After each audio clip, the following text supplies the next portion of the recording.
Hey, how's it going? Welcome to the part 2 episode here of Wes on Two Beers with the Band podcast. If you have not already seen part 1, make sure you go and check that out because there's a lot of great information in there that leads into this part.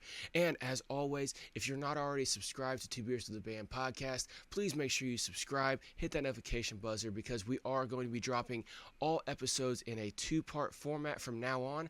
One part on Tuesday, another part on Thursday. So make sure you're subscribed and you're getting notified on every time we drop a new episode here on Two Beers with the Band podcast.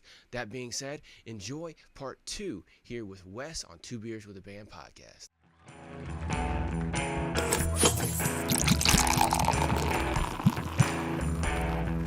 When I was 5 years old, good Lord gives you hints and signs and everything, but I knew what I wanted to do. I said 11. That just reaffirmed me. When I was 5, there was a movie that came out that was shot in and around Nashville called W.W. and the Dixie Dance Kings. For me, it is probably one of my great favorite movies because at this time it was early 70s, 75, I believe it was. Tells you how old I am. 1975. And my parents, we lived in South Nashville, in Antioch, and my parents decided they were going to go to Cracker Barrel. The only Cracker Barrel at that time was on 109, Gallatin exit 40 East, and that was the original Cracker Barrel. If you live in Nashville or you've ever eaten Cracker Barrel, you understand that it's good food. So they went there, and then my dad had a couple of friends with us, and they were driving. They said, we're going to go, I hear they're shooting a movie downtown. Let's go see if we can go see the movie. So it was WW and Dixie Dance Kings. They were shooting at the Ryman. There was people everywhere, and we're down there. I just went to Cracker Barrel. My daddy had bought me one of those Native American, and I say Native American because I'm Native American in my blood, so I don't say the other one. Native American out of Cherokee, North Carolina. The reservation there, they would make stuff for Cracker Barrel. They had canteens and headdresses, and they would sell in the gift shop and stuff. So my dad, I had the canteen, and I think I already had the headdress on. Anyways, Burt Reynolds walks out, and I'm pretty sure Ned Beatty and Jerry Reed was with him and everything who's in the movie because it had an all-star cast. Ned Beatty, Jerry Reed was in it. Great movie. I'd like to say it's the prequel to Smokey and the Bandit. If you watch the movie and then give it 15 years, WW could be the Bandit. He's just not in a 56 black and gold Buick. He's in a black and gold 78, 77 black and gold Trans Am. But right. Same character. But anyways, he walked out. My dad, very dark complected in his youth, and of course Burt Reynolds. They basically had the same complexion. And I think he saw my dad, and he saw me with the Indian Native American stuff on, and of course him being from Florida and being Native, I think he just decided to pick me out of the crowd. So he picked me out of the crowd, and I sat on his knee, and he asked me what I had in my canteen, and I said, it's imaginary coffee. And he said, can I have some? And I said, sure. And he took the top off and kind of chugged some, said, thank you. And said something to my mother or father, he's a little thespian. And I didn't know what he meant. I didn't know who he was. I was 5 or 6 years old. But we went back to my car, my daddy's car, and we were in it. And I got to meet Burt Reynolds, and he literally put me on his lap and spent time with me. And I didn't know who he was or what he did. But I knew that's what I wanted to do for the rest of my life. I wanted to, everybody was happy. Everybody was smiling and laughing and just, it was like, a very nice moment in time that was frozen. So I said, I'm going to do that someday. We got by the car. I said, who is that, Mama? Who was he? Mama, it's Burt Reynolds. I was like, who's Burt Reynolds? And he's like, he's an actor. I'm like, 5 years old, you don't know what an actor is. You think TV's real, Right. I'm like, I don't know. what's he do? And she goes, he pretends, he make-believes for a living. And I said, oh, I'm going to do that because every time I do it, I get sent to the corner at timeout or I get my butt busted. Right. I get in trouble. Yeah. I'm going to do that someday. Right. And so Smokey and the Bandit came out, and I knew some entertainers, Grammy-winning entertainers that were in country music in the 70s, and they had Cures at their parties, on their 4th of July parties and everything. It was pretty amazing to see those cartons, like in the movies, set up. And first time I ever had a beer in my life, it was a Coors Banquet beer. I made it a point that was the beer I wanted to drink. So, and it's the beer that, I have because of Burt Reynolds, because he did Smokey and the Bandit. That was the part of before 1980 something, all beer on this side of the Mississippi was like 3.8%, 3.4%. Coors Banquet beer, Gold Banquet, not the Silver Bullet, it was known to have 5%, which was quite a bit more for back then. Oh, yeah. So that's what the whole movie about Smokey and the Bandit was bringing that beer across the Mississippi to let the people in Georgia have 5% beer instead of 3.2 or 3.4. And that's one of those. But anyways, it made a huge impact. So it's like just out of fun, out of just for nothing at all. I just keep that beer as, the one I'll buy if I'm going to do yard work or if I'm going to sit in front of a 78 Trans Am or something. I'm going to have a Coors Banquet in front of me. So, Yeah, but yeah, it was and it's nothing spectacular. It's refreshing, but it's no different than any other Pilsner. I mean, I can't tell the difference really. I mean, you probably could. My palate's not that good. I can't tell the difference that much between the Silver Bullet and Banquet, except Banquet's got a little bit more kick because it's got more alcohol. But for mass-produced beer, yeah, that you can get anywhere, it's not bad. It's not what? It's not bad. Oh, it's not bad. And I think and in saying it's not bad, it's a good beer for the price point and what the beer is, what the beer is supposed to be. Well, it's a good beer. Yeah, and I love Colorado. I love their history of breweries and stuff because they've got quite a bit. My best friend lived in Colorado. I go to Colorado Springs and Denver quite a bit. Spend a lot of time out there. I'm sure that when they created it back in the day, that spring water probably did make a big difference, that rocky spring water. I don't know if it makes that much of a difference anymore now that we've got the way that we can purify water, whether it be charcoal or purification or whatever. But I'm sure 100 years ago, that Rocky Mountain spring water probably had better than the stuff that they were using elsewhere. Well, I mean, okay, in saying that, what about the original Gerst beer in Nashville? Yeah, and the Gerst restaurant, which was amazing. The original Gerst beer back 1882? Was it 80? It was pre-Civil War, wasn't it? Yeah. And can you imagine No, 1861 to 65 was the Civil War. I don't remember when. I think it was after. 1861 to 65 was the Civil War, I think. 4 years. I think. But they were either right before or after because I believe Gerst's son was in cavalry or something. If I read that right, one of his sons was a Union. I don't remember that part of it. I got the book, Nashville Breweries. I'll have to look it back up. Nashville Breweries. If you're interested in the history of brewing in Nashville, you should check it out. Very interesting book. We were known as the Athens of the South. And that's why, I'm proud to be a Nashvilleian, proud to be born here. Born and raised. People talk about the music industry and everything, Bradley Brothers and all that stuff, but we had the Parthenon You know, we're the only we had so many universities and learning centers, from Peabody to Vanderbilt to Fisk, McCary, TSU, Belmont, Lipscomb. Lipscomb, all these universities. We were the Athens of the South. So we became a state February 8th, 1796. We were annexed from North Carolina.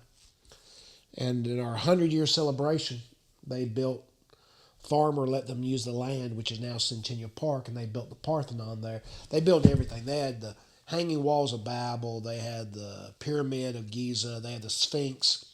They had all the wonders of the world. I keep hitting you. I'm sorry.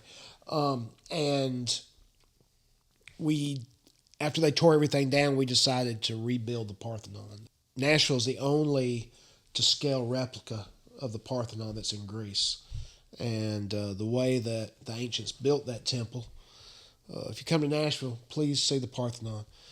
When you walk up the stairs, because it was an ancient temple, the way that they designed it, you can't walk up those steps without bowing your head. That's how advanced they were in their construction. And also, they burnt incense to Athena in every corner. So if you stand at one corner and look at the end, you will see a Greek vase, optical illusion in every corner, and that's where they burnt the incense. So, I mean, just the fact that a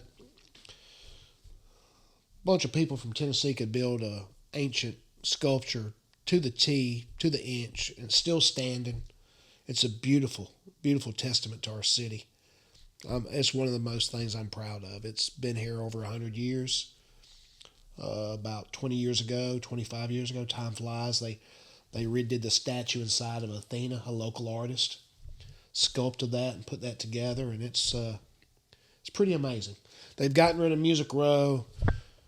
They've torn down a lot of historical houses and stuff. But the Parthenon hopefully will stay there for always. We're a learning center. So. And on that note, guys, we're going to take a quick intermission, and we'll be right back. All right, so while they're at a quick intermission, I figured I'd come in here and tell you a little bit about myself. My name is Harkos, and I not only edited this episode, but every episode right here on Two Beers with the Band podcast. But I also have my own podcast called Music Making Sense Podcast, where it's all about music marketing, branding, and how to have success. Real success as an independent artist.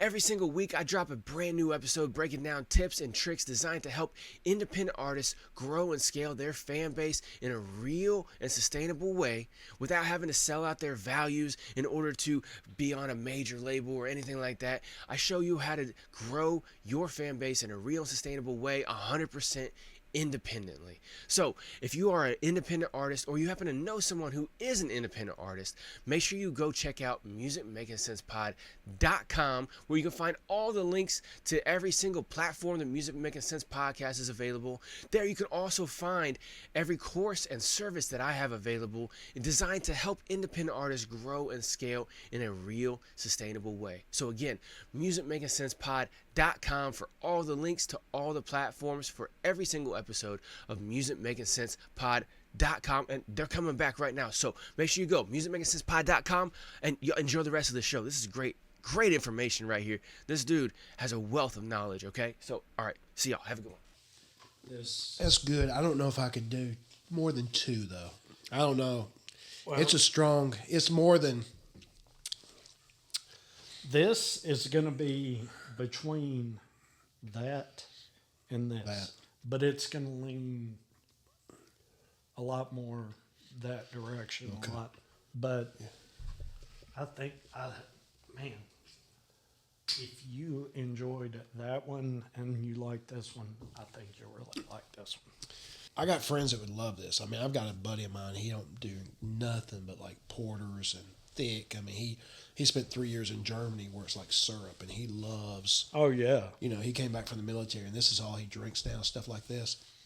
He would love it. I'd have some in my house for him, but as for me, it's quality over quantity now. So it's like the 9%. It's like if I get an IPA that's like anywhere from 7 to 9%.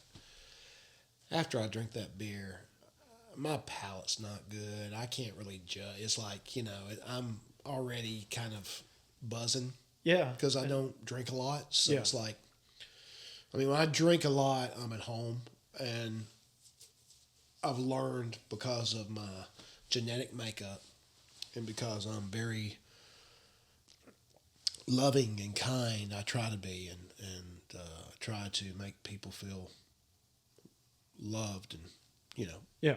have purpose, in life. Yeah. If I drink too much, I flip. I become, like, I stay away from whiskeys because it reverses who I am. If that makes sense. Yeah, well, I'm not mean, but I'm upset and I'm depressed. So I don't drink whiskeys. And even wine, if I drink like a Pinot Noir or a Malbec or something that's really dark and thick, Yeah. if I drink more than a bottle, it does the same thing to me. So Well, whiskey really, my best friend got killed 15 years ago, January 12th, in Haiti. And the one that lived in Colorado I was talking to you about, yeah. best guy in the world. Just, if I lived 100 more years, I probably won't meet another man as good as a man that loved me, that wasn't blood related. He was like as close to a brother as I'll ever have. And, I made a mistake of drinking wine on the 12th of January, and I probably shouldn't have. That was the first time I broke down in a long time, but I realized it's been 15 years without him. And 15 years ago, he stood beside me. I stood beside him at his wedding. He stood beside me at both of my weddings. We went to college together. We dated together. We wrote together. We did stand-up comedy all across the Mid-South together for 3 years. We did Burroughs, Coconut, Zanies, Main Street, all these places doing stand-up comedy that we wrote together. He did the music. I'd write the words. I wrote the jokes. I did imitations. I do Elvis. I do Jimmy Stewart. I do Roscoe P. Coltrane. I do all these different characters. I impersonate Bullwinkle. We'd build characters around them and do skits. And it was just, it was like, he was one of the great, it's like your dog and my dog.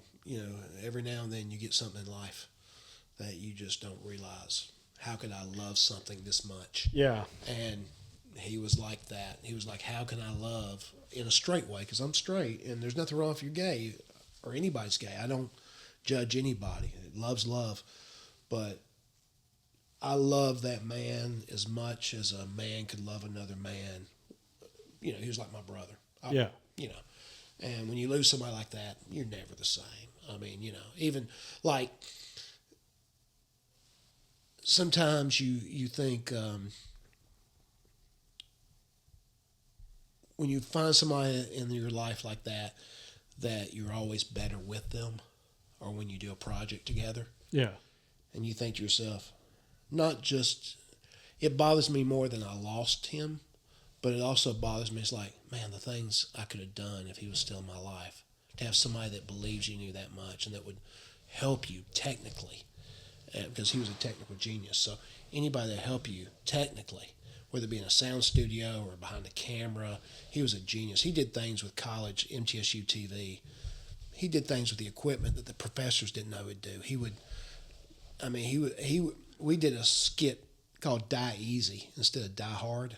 Yeah. And it was Barney Fife. Terrorists come to do the Nakatomi building. It's Barney Fife. It's not John McClane. It's Barney Fife. And when they killed him, we did a ghost. And he made the computer actually make me leave the body, and the body still sat there. And the professors at MTSU were like, how did you do that? And he goes, well, I just plugged this in, and it made a circular image behind him. So in the camera, it looks like it's burnt in, but it's because you're doubling the image. I'm actually doubling this camera and this camera together. So he's sitting here as he gets up out of his body. Professors couldn't believe it. These teachers, they were teaching mass comm and film still. He was coming up with stuff, and he was just a genius. He was a genius. And, you get somebody like that, and then you lose them.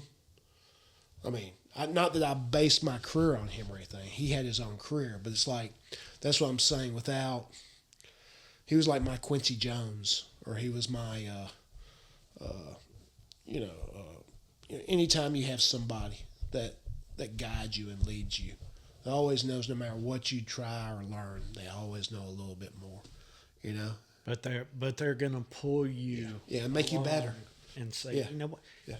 keep, yeah, If David would have lived, he signed a 6-figure deal with Integrity, Sony, for a child's Christian learning show. And he did it all in his basement. And it looked 10 times better than VeggieTales or anything. He created the characters, he created the songs. He flew, stayed with me, met with Sony. They put a contract in front of him. They wouldn't even let him leave. It was so good. And they wanted him to do 12 episodes for Sony Integrity for their Word network. And yeah, he got killed in Haiti doing a documentary on the orphans. And the earthquake hit in 2010 in Port-au-Prince. So it's like you just never know. So I do a lot of this in honor of him. I try to. He was a much better man than I'll ever be. So I try to be, people say, whatever your faith is or whatever you believe in, if you can see that shine through in somebody. And I did. I saw my Savior shine through in him. He was the essence of what it meant to be like trying to follow somebody. He was that. And he still got angry and still had his faults, but I saw what he believed in shine through. He lived what he believed in. He loved his neighbor. He lived by the golden rule. He did it. He would treat others like he wanted to be treated, and his wife, they didn't need the money. He went there because Compassion International needed the very best documentary director to film those children. And that's why he went, because he thought by going he could feed those children. yeah. So, wish he hadn't have went, but, there's some things in life you'll never be able to change or win at, and you just have to accept it and make life the best it can be, Well, do you think that losing him and losing that part of your creativity or your support, do you think that maybe that's made you stronger, and maybe that's made you It's made me more determined to, excuse me, make sure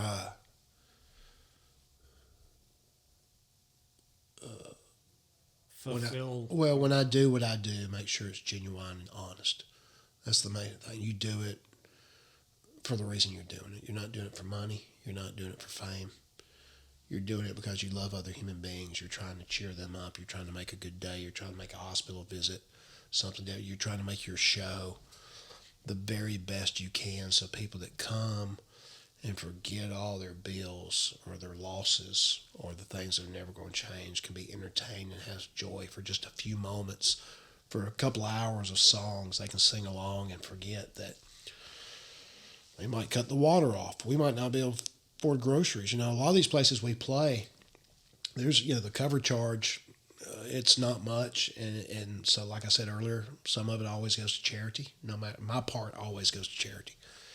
I don't, if I play with a band, they get paid, but we always make sure that it life without meaning, without purpose is just life, and it's like you want to.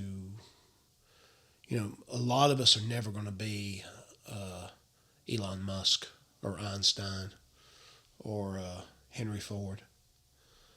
But I believe if you take your gifts that you've been given and you use them out of love and honesty and goodness, you can have an impact. You can make a difference, and it's like it's a domino effect. Like one of the reasons why I'm glad I'm not known or not famous, because we, as a society, worship athletes and celebrities, and it's like they're just doing their job. I'm just doing a job. We're all trying to do a job. And it's like, your job's to entertain people. Your job's to sing that song to the best of your ability. Hit every note you can and make the people applaud and make them forget, that they have a few problems in life. Entertain. We don't go to the movies. You go to the movies. What do you go to the movie for? Escape. Right. That's what made films that's why there was more movies were watched during the Depression, 1920s to like 1931 than any other time, golden age of Hollywood, because it gave something people not just to look forward to, but to escape to. Yeah. And music is one of those great escapes. And film is too, and television. That's why we have it. That's why people watch YouTubes. That's why people are listening to this right now. They want to learn, listen, be entertained, laugh, cry. I mean, it's an honorable profession to entertain people, and nobody should ever feel any different. Like, no matter what you play or what you do, if you got people spending tons of money for concert tickets, right? When it's famous people and these huge stars, and that's great, okay? And it's good that they can make their money, because you got to pay the band, you got to pay the caterer, you got to pay the people that sell the T-shirts, you got to pay the bus drivers, you got to pay the crew that sets up the stage, you got to pay all those people. So I understand why tickets are that much, but more importantly, those people that come see you or me, they're giving their time. They are taking time away from their evening or their day to come see you. And money comes and goes, time doesn't. So if somebody gives you 2 hours sitting in front of you, listening to you sing, you better give them everything you got. Or if you sitting there in front of you watching them play for 2 hours and they're away from their home, the comfort of their couch, their bathroom, where they don't have to wait, their refrigerator, they've come to see you. They've come to spend the most valuable time they have with you, which is their time. It's not their money. So I've always tried to remember that we only have so much time, and these people in front of me are giving me their time to let me entertain them and sing for them. So do you think that even these younger bands, or these bands that aren't signed, the bands that are out there playing the bars, the bands that are out there right now, Yeah, tonight. do you think that maybe deep down they feel the same way, and that they're out there, giving their heart and soul, and that, up front, they're trying to make money. They're trying. Money's a tool. Yeah. You got to have it. Yeah, well, of course. You got to have it. But deep down, I think a creative wants enough money to pay the bills and to keep the lights on and to keep groceries, but at the same time, that they're not doing it for only the money. The money is a bonus to Sure. what. And if you make money at this, you're blessed. I'm blessed to be able to be paid to do what I love to do. I mean, that's success to me. I've made it. But at the same time, I hope that they're passionate. I hope it's not just about fame. I hope it's not just about a record deal. I know a guy who got a record deal, and they gave him a bus, and they signed him to a contract. He went in the studio, and he cut the album of his lifetime, and he went on tour. And after the tour was over, he owned the record label like $150,000, because he still had to pay for that bus. They fronted the money. He still had to sell the T-shirts that they printed for him, and they still had to pay for the studio time, which is top dollar, Oh yeah. And at the end of it all, he owed the record, and they never re-signed him. And he's playing in dives all across Florida right now, because that's where he lives. And it's like, he wishes he had never done it, because It's like saying, you know what, I'm going to give you a piece of some, just a taste of everything that it could be. And then at the end of it, it's like, that was your spoonful. Now pay us, and we don't want you anymore. It's a money making thing, and the money's got to be made. That's part of the beast. Right sided, left sided. Right sided are creative, left sided are all money makers. It's music business, it's show business. The business part, the word's even bigger than music or show. It's a bigger word. It's the money's going to be there. Casinos would not pay out what they pay out unless they were making so much more than they're paying out. Right. It's the same thing in the music business. You look at these blockbusters. I mean, even in the film business, you got actors that you got a $25 million budget, and the main actor's getting like $2 or $3 million. Well, most of that money is going to promotion, for distribution, for marketing, and then those 5,000 people they show at the end of the credits that's got to be paid union scale. Yeah. You know, for SAG. Yeah. So, you know, if the music label, and this is the thing, what I've come to understand and what I've had people tell me in the business, it's kind of like if you're working at mom and pop's and you're making this, mom and pop's has got to make this to keep you on the payroll. After all their costs, all their leasing, all the costs that they do, they've got to be making a lot more than you do. So the record labels and the studios or whoever it is always going to make more than the artist. Otherwise, you're not going to have a very popular artist. They got to have the money. So that's just part of the business. You're not going to make what your producer makes unless you're Garth or you're Elvis or you're Barbara Streisand or that caliber of name, top tier. Yeah. If you're just starting out, you know, take for somebody who's 19 years old, went to California thinking they were going to make it with hardly any money in my pocket. You're not going to make it. You're going to go hungry. You're going to come home. And it will be the best lesson you ever learned because you'll come back and you'll realize that I wasn't ready to go yet. They would have came for me. I wouldn't have to go for them. You know? Yeah. I mean, so, you know, I had a great agent. And I got to do a lot in the 90s. And I got to do a lot up until 2004, I just gave it up, and then I quit for a while, and then in 2004, I started up again. I mean, say about 2010, I started after David, my best friend, got killed.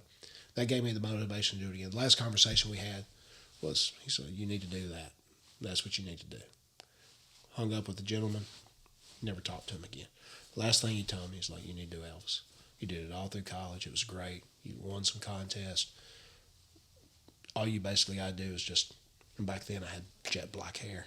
So he goes, basically all you got to do is put the jumpsuit on, grow some sideburns.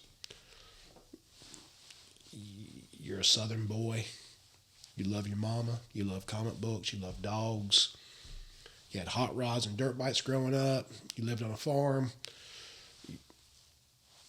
You pretty much got all the background to do Elvis, and you got the hair for it. So it's like, just do it, you know, make people happy. And he basically told me it's not, you know. And at that time, we were 40. He was 40. He had just turned 40. And you change. You know that. After 40, you tend to, your mental, I tell people all the time, you can start off 19, 20, 21, 22. Not getting political here, people. I'm not letting you know. I'm not that guy. But I will say this. You can be the most liberal person in the world at 19, 20, 21, 22. You live long enough. If good Lord gives you enough life and you get to a certain age, you'll become conservative. I don't care who you are. You will slowly, family will matter and just common basics will matter. Family, food, little things. And the fact that you know that we got a lot of problems in the world. and they're not all going to be solved in our lifetime. So the best thing I can do is when I leave my house every day, love others. I tell people that on my Facebook, on my Instagram, anytime I'm on YouTube or do videos for people. My saying is, in honor of Elvis, I say, don't be cruel, love others. And I mean it with all my heart. It's not hard to let somebody out. It's not hard to open the door for somebody. It's not hard to say thank you. Part of being in this field, you learn that people just want acknowledgement. They just want acceptance. They just want to be loved for who they are. And when you sing for people, that's easy. But when you go in the real world and somebody cuts you off, and trust me, it is hard to be a good Christian in Nashville traffic these days because it is, But we still strive, Right. And we still try. And if people, it's like I said earlier about celebrities and athletes. Here's the thing: being not a politician and not a zealot or any type of theologian or anything, just as a common peasant who portrays a king as a living. That's what I am. I'm a peasant who portrays a king.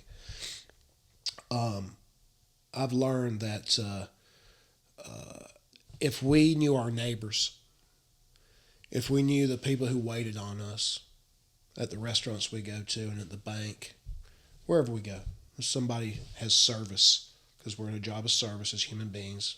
Money is service. We're in the people business.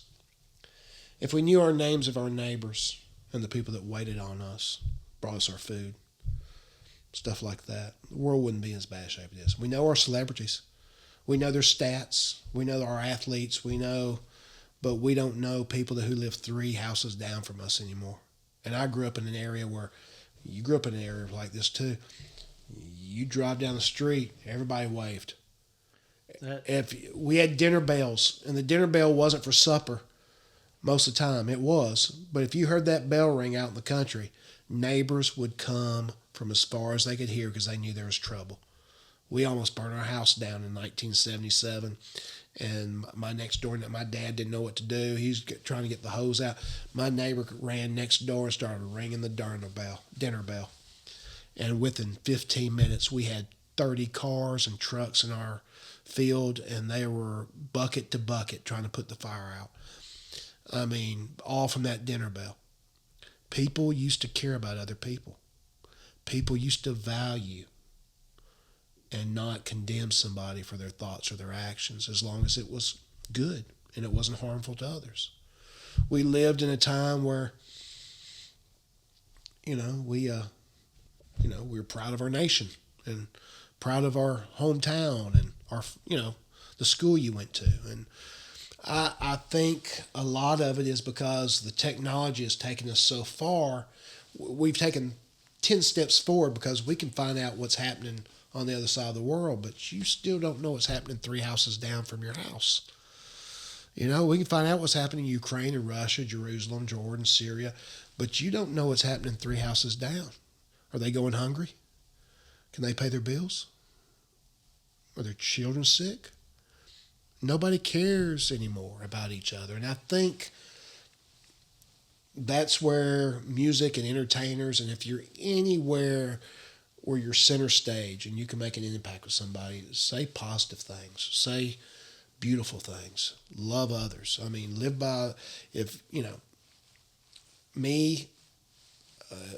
I try to live by the golden rule. Why would I not want to treat somebody like I want to be treated?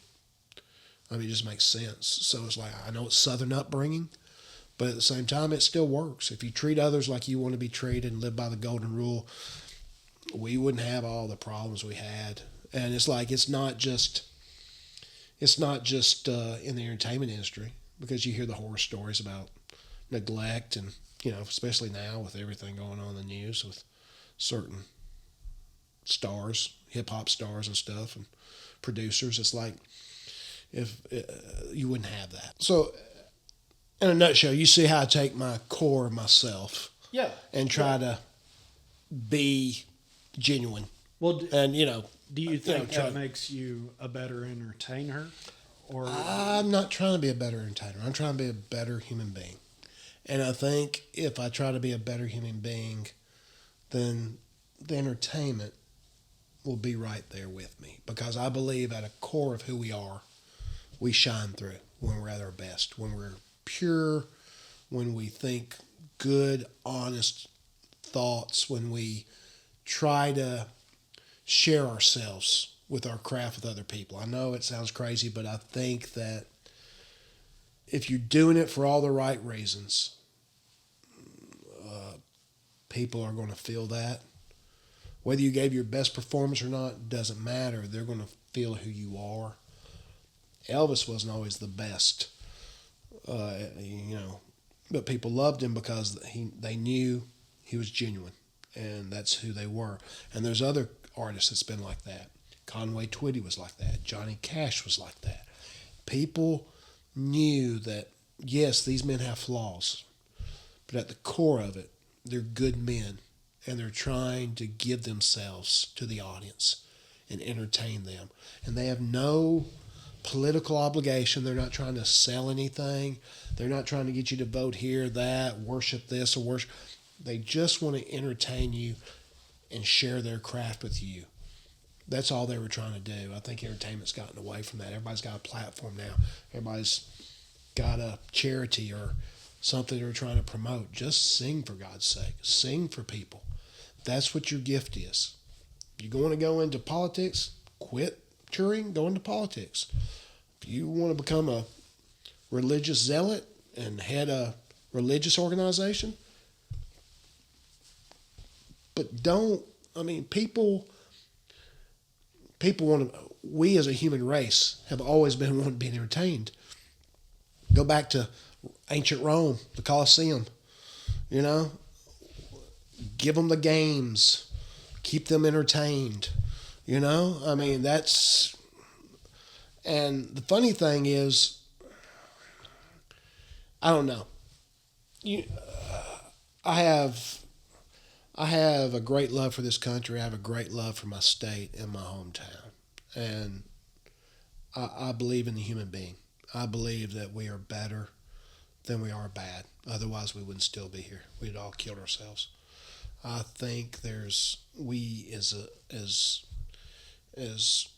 Americans or as human beings, at some point those are just lines on a map. We're Right. all, people are people. people are people. And most people just want to be able to have shelter, food, pay their taxes and their bills, have a peaceful life. And when they want to watch a show, be entertained. There's some that don't. They just want anarchy and chaos, but you're always going to have that. Right. There's always going to be darkness to the light. But I literally believe, for the most part,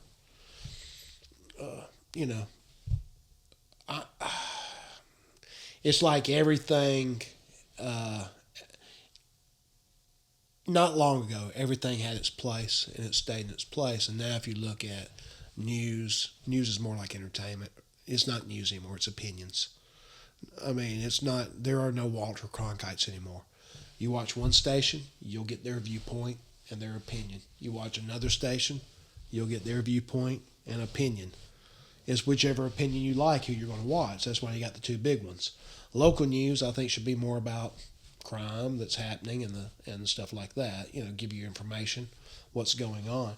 But for the most part, we weren't this divided before technology came along and just kind of threw us all together. Yeah. It used to be you'd have to wait 3 days before you got bad news from the other side of the world. It took that long to get to the papers. Yeah.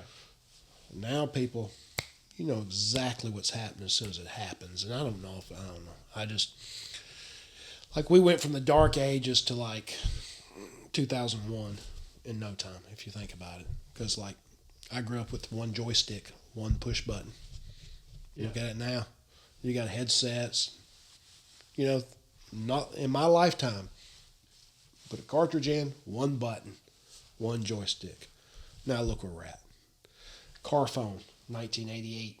that big, that broad, and you put it up your head, and chances are you're going to have cancer in 5 years because that's how much radiation that thing was putting out in those car phones.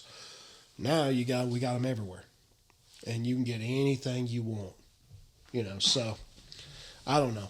People say someday men will be married to androids. I'm like, well, my wife's married to one right now because she's on the phone, her android, all the time.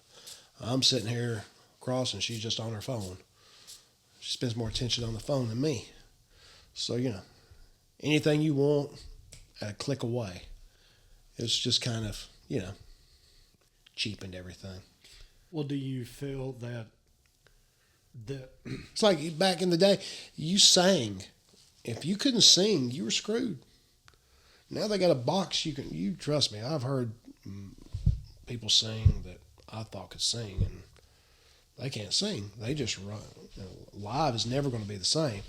You run that music through that computer and through that box, you make anybody sing good. I mean, it's just it's more about marketing than it is talent now, and also I think a lot of it is, and I'm not downing these people. None of these people I'm downing. It's just different now. You can put a YouTube video up and become rich. You can get a following, and look at half the people that are in the entertainment business now. Whether it be wrestling or other things, are making a ton of money, and they just started out as YouTube people. And they got more money than, they're multimillionaires off YouTube and off their likes and stuff, and that's great. But I don't know if it's good for character to make it that much money that young, that quick.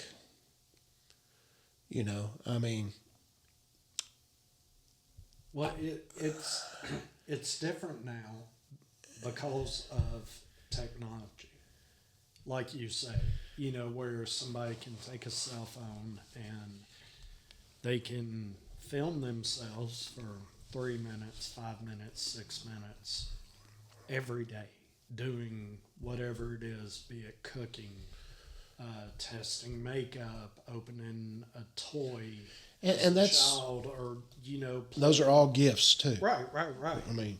But it's just like music has evolved through the centuries. We're just in the next evolution of I believe music that. and entertainment. I agree with you, but I don't on some aspects, because when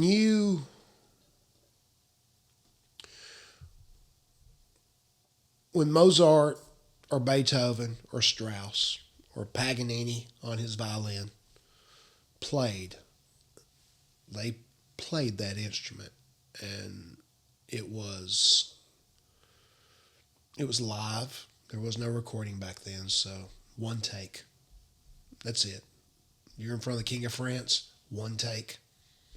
You're in front of the Pope, one take. You can't mess up. You got Beethoven's Fifth, first time ever in front of all those dukes, barons, princesses, one take. Can't mess up. This world, it's just like television. Got 3 cameras. You do takes. You can edit it all you want to. Laugh tracks, signs, cue cards, stop, start over. Even film, stop, start over. There was something about even vaudeville back at the turn of the century, the 1900s. Vaudeville, it was live. Caruso, the great Caruso, who was probably, they said it was at the Met before microphones. He filled the auditorium with his voice. That's how powerful he was. Didn't need microphones. I know the acoustics were built for that, but even Pavarotti needed a microphone. To be in that generation and to know there's no technology, there's only my gift, only what I have at the core of my soul that I need to project to these people. There's something about that technology has taken from us, because you can be lazy now. You don't have to hit a high C. You can just make the machine do it for you. I can get close. It'll fill it in for me. I can edit it. I can layer it. I can synthesize it. I can get the noise out.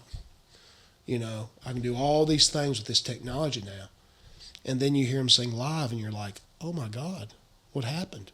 It just, Well, But that's just agree. my opinion. No, I agree with that, but I'm saying for I see your point too, though. I do see your point. for the person that is talented but doesn't have access to the studios or other musicians, Exactly. halfway decent Oh, yeah. mics. I mean, for the person that is out there that says, you know what, I need to get this out, and they sit at, when I say a piano, not a keyboard, Yeah. not something with these different knobs and different settings. It's a piano. Yeah. Or an acoustic guitar that's not plugged into different pedals, different amps, different synthesizers. It's them looking at their phone, getting their art out there. I agree. And then people jumping on their channel saying, man, but I agree with you, but I think it's kind of two-sided. It is very two-sided, because it's like you're going to have people that say,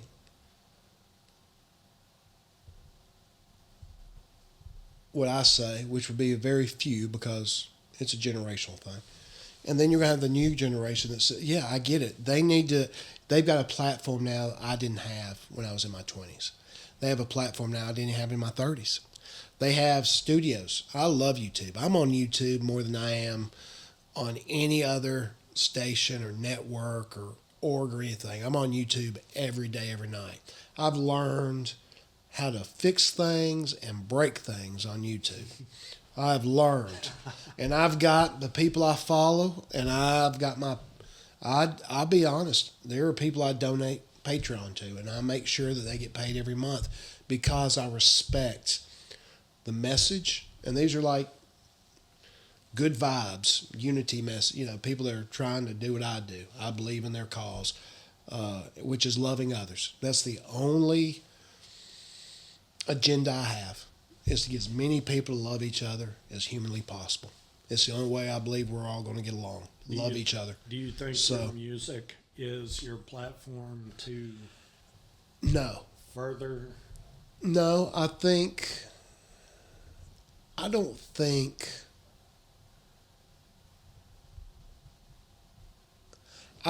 I'm going to have a worldly impact in my lifetime, and I'm okay with that. I learned that after the first time when I was younger, and I knew I wasn't going to be what I wanted to be as a young man, which I'm fine with now. Like I said, it's a blessing. I'm so thankful, because I had my chances. I had the casting couch and a few other chances I didn't do, which I could have done to make it. I didn't sell myself short. I didn't sell my soul. I stuck to my guns, and here I am. I'm not famous. I'm not well known, but I've worked consistently since the age of 19 years old as an entertainer. I've paid my bills. I bought 3 houses. I've paid off 5 cars. I've paid off other people's bills. I've employed people and helped them out. My purpose in life is being the same thing that I think every man should try to have purpose of. Be the best man, be the best friend I can be. Never meet a stranger. And like I said earlier, love others as much as I can. I think I'll have more impact looking on my life someday when I'm gone and I can see everything. I'll have more impact on certain individuals that came into my path in life. And I think that's most of us. You will have an impact on somebody that you'll have no idea how much you changed their lives, their world, people in their family's world, just by being you, being the best friend and man you can be, being kind, loving, doing what you love to do, never selling yourself out, never taking the easy token to make it. You're going to have opportunities. You're going to have chances to sell your soul. I never did. I've had my chances. I had 3 chances. Devil at the Crossroads. I was there. I know all about it. You like that song, you got to stand for something or you die for anything. You got to have your ethics and your character and your morals before you make any. You'll have to have that before you make any advancements in your career, because without that, you will have no foundation to build upon. Would you tell that to any artist or band that is young and coming up, or not even necessarily young, but somebody who is moving to Nashville, who doesn't know anything about what this industry is? Would you tell them before you step into your first gig in Nashville,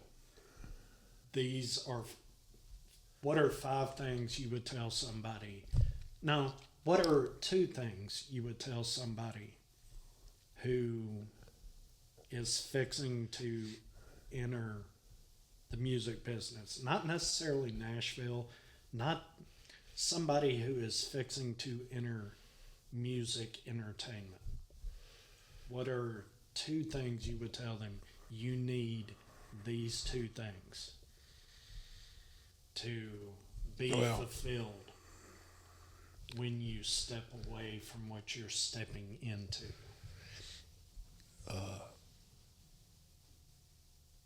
Well, you just said be true to yourself. Be true to yourself more than that, and I think that kind of goes hand in hand with don't sell yourself out, don't be true to yourself, don't compromise. That's kind of the same thing. Second thing is I would have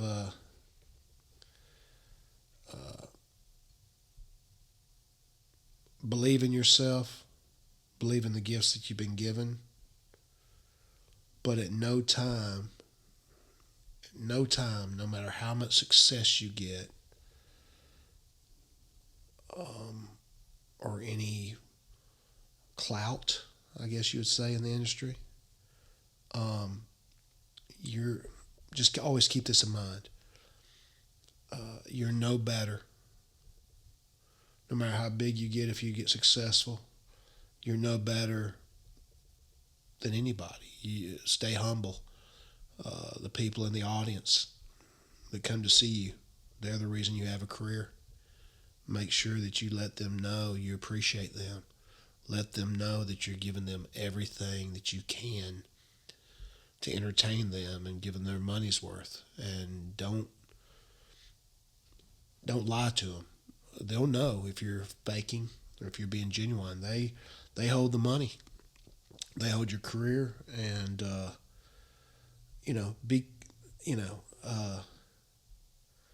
be kind to the people that you meet in life. You will meet them again, whether you're going up or down or side to side. Life has a tendency of rotation.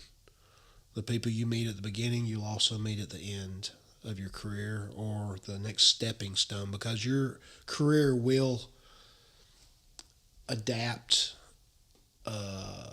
if you have longevity. You won't be the same person, the same singer or entertainer at 20 that you are at 40. And if you love what you love to do, you might think 40 is a long time away, or it might be tomorrow, but you are who you are till the day you leave. So always be that person and give them all you got, but be true to yourself and love your craft and love your audience, because ain't nobody watching you. You ain't got no career, so make them watch you. Be sure of yourself. Be confident, not cocky, because there's a big difference in confidence and cockiness. Cockiness will turn an audience off really quick. Confidence will make them want to be you. When you understand the difference between the two, you're about halfway there.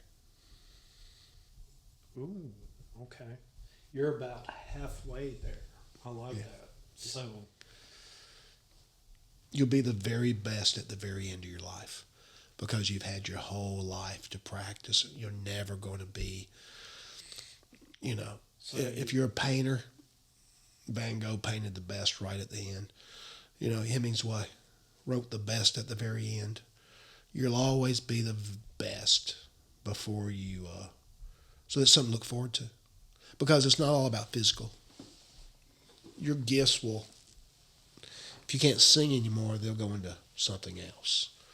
Your body, your spirit as a human being, if you're creative, that's what makes you up. You will find some way to express yourself. And each time, I believe you become more like a sharp and focused tool as you get older.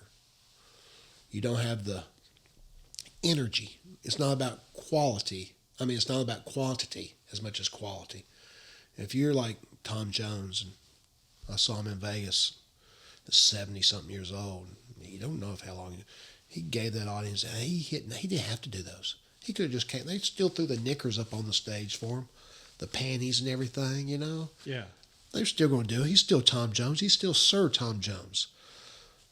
But he didn't have to perspire like that. He didn't have to turn red like that when he was belting out those musics. Same thing when I saw Meatloaf.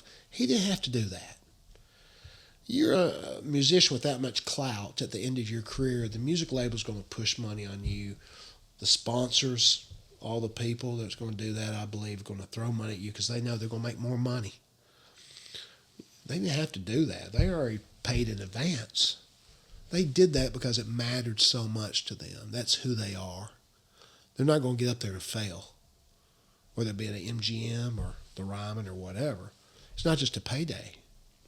And you'll be, as an entertainer and as a patron, as a viewer, you'll see the ones that are in it for the money and the ones that are in it to entertain you. The love of entertaining or the love of money. Can't be the master of both. Good book says that. So you're gonna be love of entertaining, or you're gonna love for fame and money. It's a marriage. It's yin and yang, and it's a blend. Like I said, money's just a tool. If you love money more than entertaining, you're in the wrong business. You shouldn't be an entertainer. If you love money, get into Bitcoin or find a way. If you're in it for the money and you're in it for fame, you're in there for the wrong reason because you're going to be very, very disappointed one day. If you do it for the love of the art and the craft and what your soul calls you to do, begs you to do it. And you won't worry about money. Money will be the furthest thing, and you'll be happy, you'll be content, and you'll make so many people happy in your life because you did this is what you were born for. This is what you were put here for on this planet. For this amount of time, do that. The money will come. And you'll realize later on in life, money's not important. It comes and goes. People throw money away. You'll realize that sums of money that you thought were big are nothing anymore. It's like, my goodness. My first marriage ended, and I was $86,000 in debt from my marriage, my first marriage. I loved her with all my life. I still love her. She's a wonderful, beautiful woman, and I wish her the best. Even though we don't talk anymore and I don't see her, she was my first person that I took that step. That was a big deal for me at 30.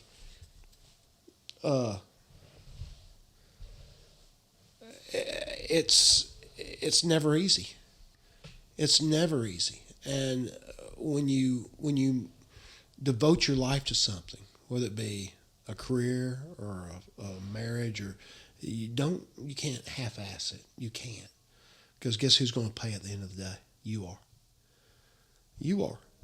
You got to give everything, every ounce of energy, everything you can if you want to make it to work. Because just by looking at the world and how we view it, everything's against you.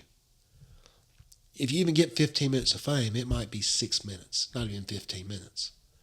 So if you're banking on that, you're going to be disappointed. I thought when I was married the first time around, I thought that $86,000.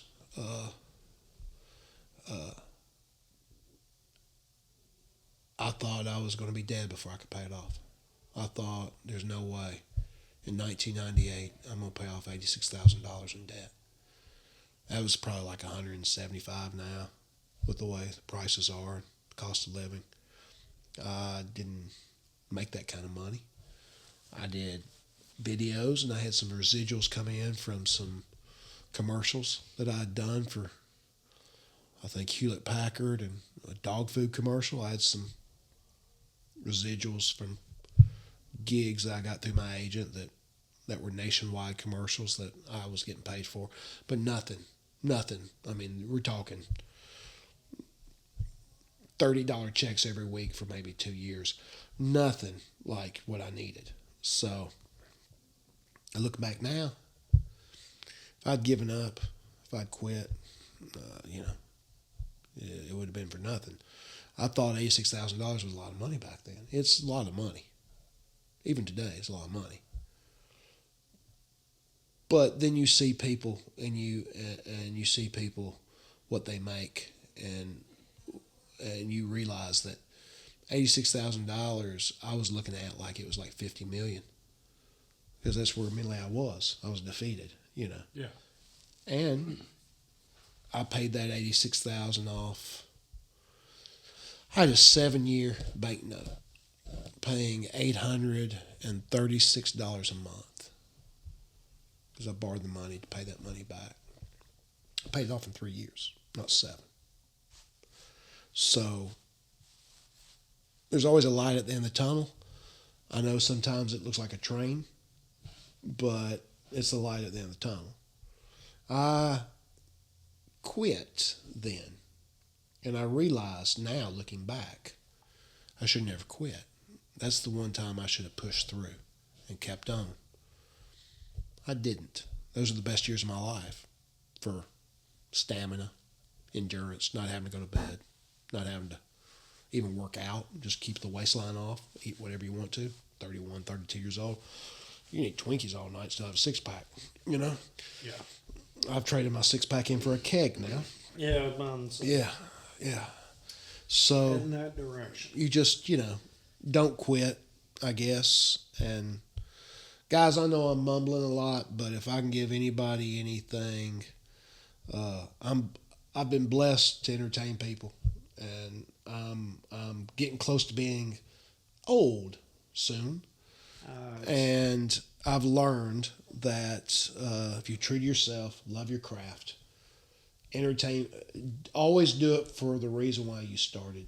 It was never about when you're young and you're entertaining people. If you're dancing, if you're painting, if you're sculpting, if you're writing, you did it because it brought you peace and joy. Don't let something like mammon or money be the reason why you do it, because trust me, I've made really good money at doing what I do for a living, and at some point you realize it cheapens it a little bit. It kind of makes it bastardises it, because you're making money off something that you would do at one time you did for free and enjoyed it. Best times I ever had in my life, never made a dime. The most fun I ever did in my life was being with a community theater company from 10th grade to 12th. I skipped proms. I didn't go to any dances. I was at that theater company every night of the week for 3 years till I went to college. Didn't make a dime. Community theater. Best times of my life. And I remember the first time I was 19 years old, I got a first paycheck from Equity for being in a play. I got paid. It was a equity play, union, and I hated the play. I had the worst time. Everybody in the cast was narcissistic, jerks, just all about themselves and getting on Broadway in New York. It was nothing about the show or the people out in the audience at that time. It was always about the next level. Community theater, if you can do it for free and you still had a good time and you look back on it, it's like, man, I was so blessed to be able to do that and have a good time. I made some people happy, maybe change somebody's life. That's a good day. That's a good day that you can keep forever. Money you can't keep forever. You can't take it with you. But you can do a lot of things in this life that won't ever go away. And so, I'm kind of like try to be a goodwill ambassador to other human beings here in Nashville because, like I said, we're Music City, USA, and when you come to Nashville, everybody says it's so friendly here and everybody is so kind. Have you heard that when people come here? It's like, and it's because of music. It's what joins all of us. If you got other towns with major entertainment. Hollywood's not like this. Trust me, I've been there. I've not there. Yeah, I've been to Hollywood. I've done the California thing. New York's definitely. You don't even looking people in the face when you're crossing them. You just So here's a little different. I think music is what, and we're in the South, which we still have chivalry, manners, somewhat. Try to. I do. Some people do. Certain generations do, and it's not. It's different. Yeah, it's different. I'm a dinosaur. I still take my sharpened cart back inside. I don't even put it at the corral. I take it back inside, especially in the wintertime because there's teenage boys and girls and they're working, trying to work jobs, and I watch them out there freezing, and the shopping carts are scattered everywhere and everything. It's like, I never had to do that job, but I would hate to go out in January and get shopping carts in the freezing cold, especially when you're 16 or 17 years old. I don't mind doing that. Other things like, just certain things, things that my father taught me. You never go in front of somebody. You always make sure the door's open. You're the last one to go in. You stand up. I still stand up when my mother and my sister go to the bathroom or at a dinner table, if a lady wants to, see, I'm saying lady, it's Southern thing. When a woman goes to the bathroom, you stand up and then you sit down after that. I don't know. It's just Southern roots, I guess. So, yeah, I'm telling you, I've got 3 beers in me. Right. Well, what is the best piece of advice you got coming up from anybody about music that you would want to pass down to someone else? Or what is the best piece of advice, that you got, that you took, and it worked for you? And what advice were you given that you didn't take, that you look back on and say, I really should have listened? Because there are so many people, and music industry changes every day. Yeah. And you have people who come here as individuals to get in the music industry straight, just come to Nashville and go straight to music. Then you have all these people that come here to go to these colleges, and they enter the music industry from a slightly different angle with a little bit better preparation. Yeah. So for the person who's coming to Nashville, who doesn't have any kind of connections, who is saying, you know what, I'm going to come here and I'm going to make it because I know I'm good and I know this is what I'm meant to do.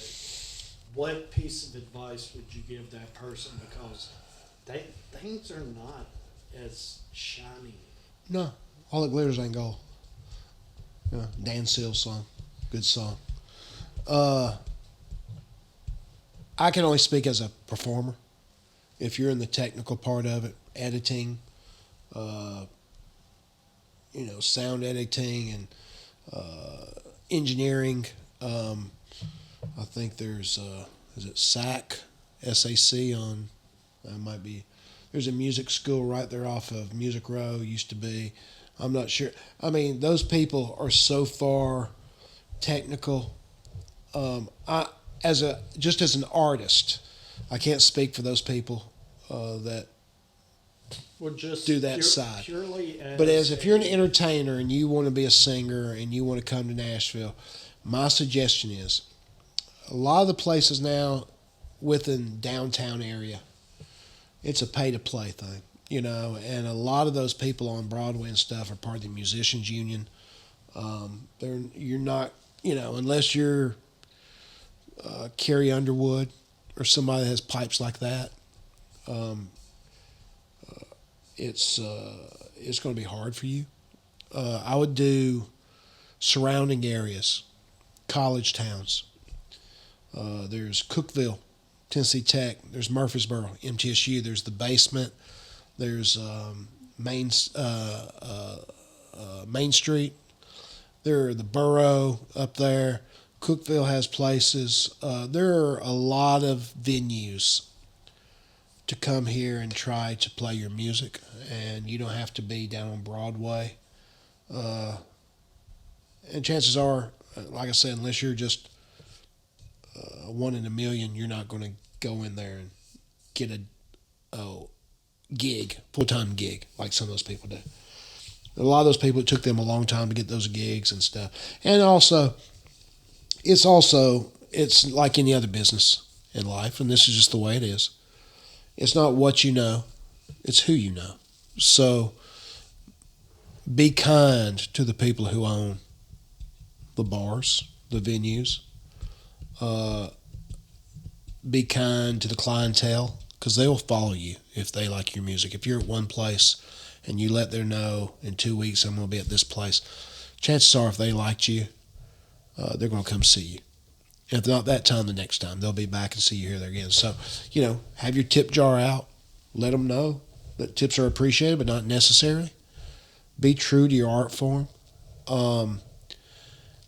I would say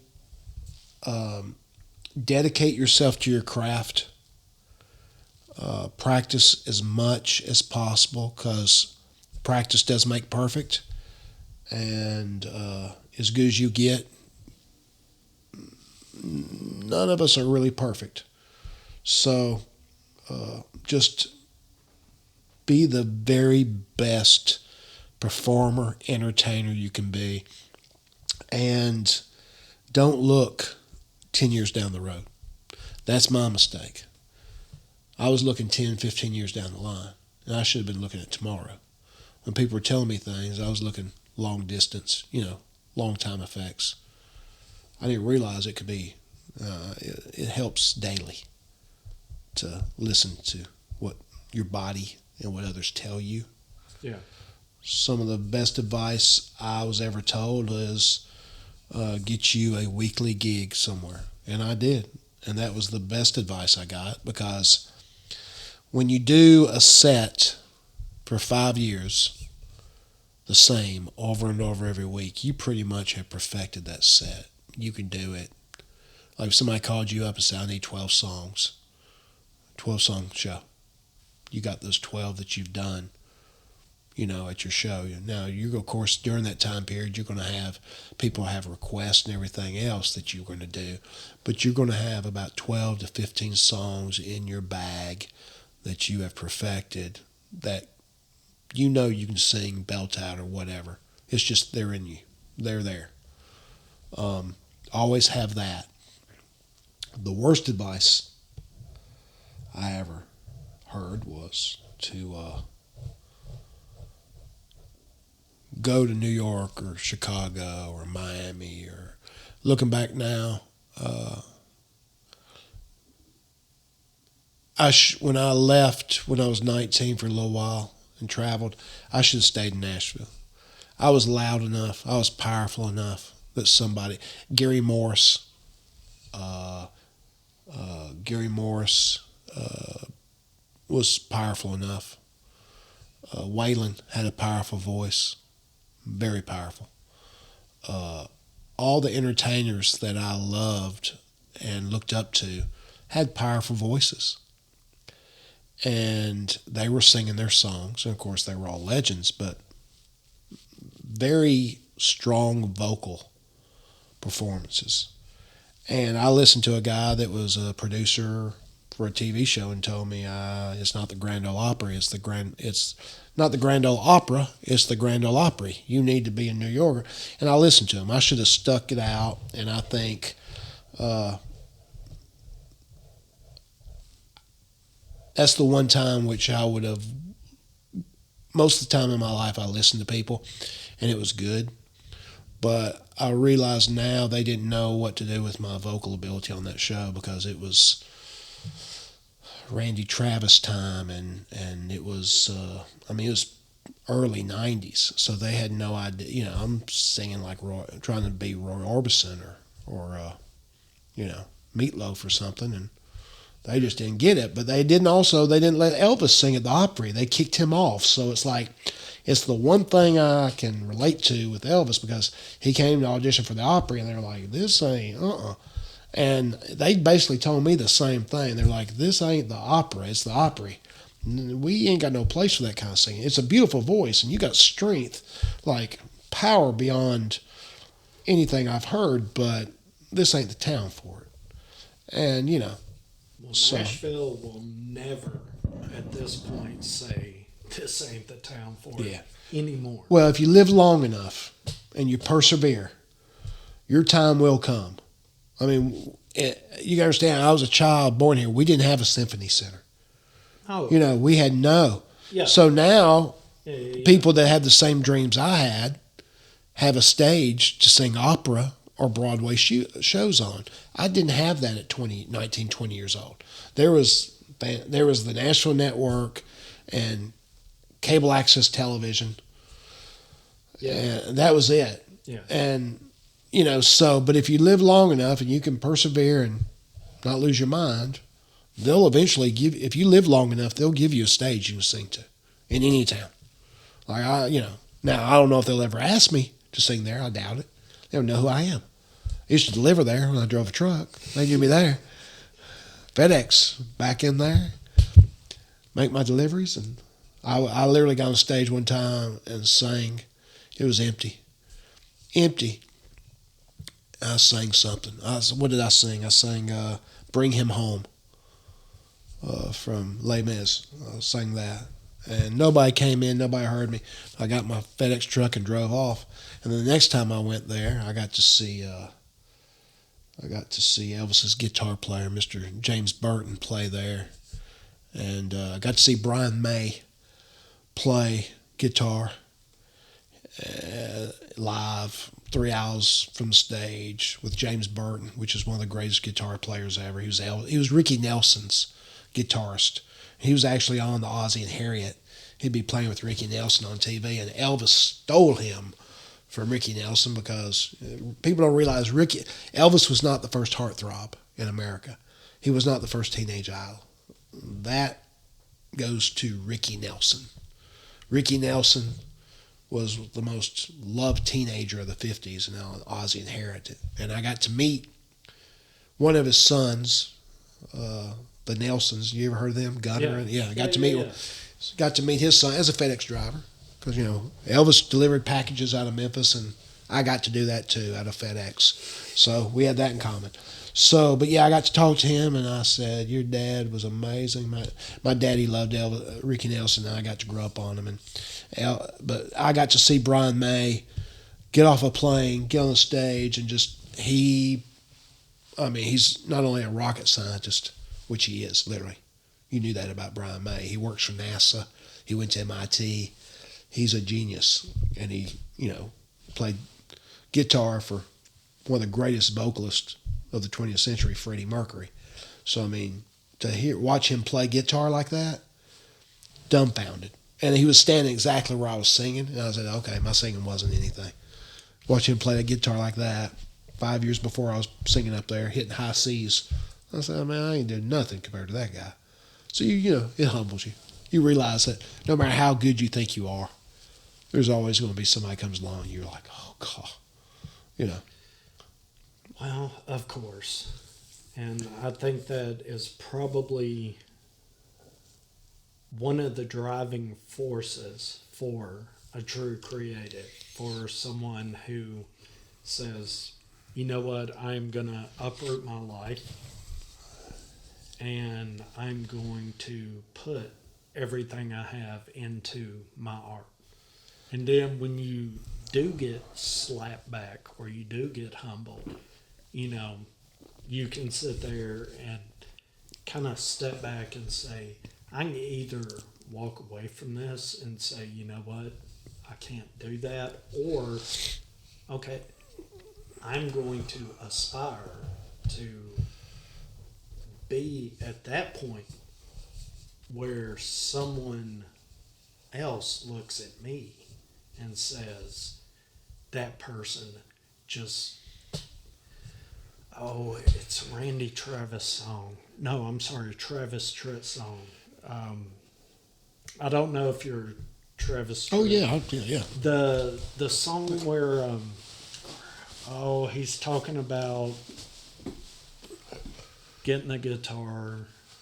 Oh, yeah. And I Want to Be Somebody? And he's looking off in the crowd and he sees the young boy that was in the exact same spot that he was, singing his song, looking up at him, and he can put himself in that young man's shoes. Yeah. And I think for the true creative to be the person that's standing off stage and then to say, I'm going to be the person on stage looking back at this person. And I think when you see that, I've had that situation happen a couple of times. I remember the first time anybody ever asked me for an autograph. And I'm like, okay. And I get asked for autograph a lot, and I'm like, nobody knows who I am. I mean, you know who I portray, and you might see me out there doing my thing, but you really don't. I mean, it's somebody else, especially like the last 15 years. I've been portraying a new Elvis. Yeah. So it's like, why would you want my autograph? I'm not Elvis, And I had a boy tell me, I want to do what you want to do one day. I want to do it. I don't want to do anything else. I want to do you. And I was like, well, don't you want there's nothing really else I can do except sing and shake my pelvis. Not a lot of talent there, son. You could be a doctor. You could be a lawyer. You could work at NASA. You're young. You got your whole life ahead of you, but at the same time, I get it. And it's humbling that somebody kind of looks at you and says, that's what I want to be someday. That's probably the most scary and yet gratifying thing, because it's like, I'm nothing, bro. I'm just another human being, nothing major. I'm a peasant portraying a king. Yes, I do it well, but I'm sure this is, deep down, this is not what my mother and my father wanted me to do, Right. I'm sure it's not what your parents want you to do either, but I understand because I was just like you. No matter what my parents told me, this is what I was going to do. So we've got this brotherhood, me and you. I understand. Even though you're years younger, like a little brother, I get it. And if you need any help along the way, you call me, you email me. I'll tell you where to buy the wigs, where to buy the white boots, the jumpsuits, the belts, best hair dye that won't break you out. I'll help you all I can, because I know when you do this, you're going to love on people and you're going to make people happy, because nobody makes people happy like Elvis. except maybe Santa Claus. People love him. They don't love me, and I know that. I keep it in check. I'm not Elvis. There's only one Elvis Aaron Presley. I'm Wes Aaron. He was Elvis Aaron Presley. I try to honor him. I try to love on humans like he did and be true to the music. And but also, you got to keep yourself separated. I've met some guys that do this, and they think they're him. It's weird. I've met a couple of guys out in Vegas. One thought he was abducted, and they used his DNA to splice with burn-ins, and I've heard all kinds of stories. But to each their own. I'm not that way. I'm not Elvis. I never claimed to be Elvis. If I didn't have Elvis, I'd still be doing this. I'd just be dressed like this, instead of in the jumpsuit with the black hair. And I still do this on occasion. I'm just myself. I get in a suit and a tie, and I'll sing crooner music or something. I don't make any money on it. Usually it's for free. Make the money doing the other stuff. But yeah, if somebody I'm sure that if you had a race car driver, NASCAR or something, and your son wants to drive, I'm sure a lot of those guys will be like, okay, we can make it happen, but you sure you want to do this? I'm sure everybody is asked, if they really love your child, are you doing this because you love it, or are you doing this because I'm doing it? Yeah. Yeah. Because if you're going to be happier being a vet, saving animals, or a doctor, saving lives, or even an EMT, you're still saving lives. A fireman, ambulance drivers. They don't get, these are major jobs that don't get the respect they deserve. I'm just on the stage singing to people. Yes, it's a noble profession, but it's not firefighter. It's not a police officer. It's not EMT guys trying to get person to the hospital so they'll have a fighting chance. At the end of the day, it's a pretty easy job if you can get to a certain point where you're at. Yeah. Now, I don't take it for granted. I'm just saying that there are so many more admirable jobs I could have done. I just didn't have the intelligence or the talents to do them.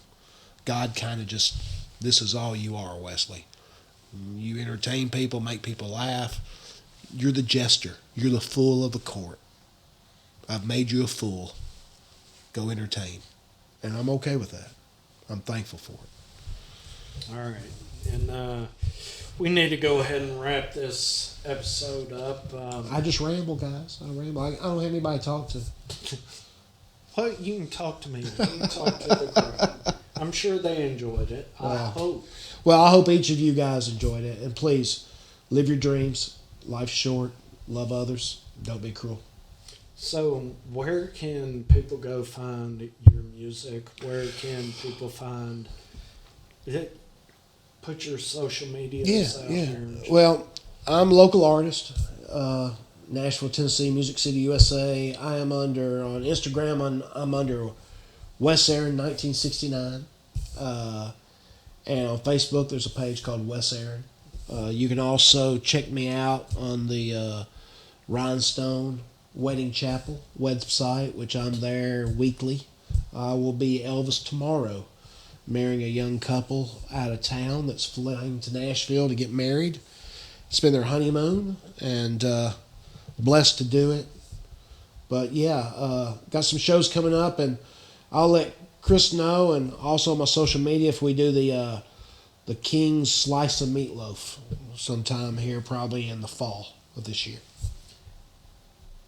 And once this is out, hopefully he'll come back. Oh, I'd love to. Love to. We're going to sit down and we're going to discuss that and have a few more beers and see what happens. Yeah. All right. I was good to the third one, guys. Then I started getting like loopy. But that's the way we like it. Right? Yeah. That's when the gold comes out. Yeah, that's when you're more honest. So, right. Truth serum. Truth serum. Truth serum. All right, guys. Until next time. Thank you for having me, Chris. Thank you. Thank you, sir. Appreciate you.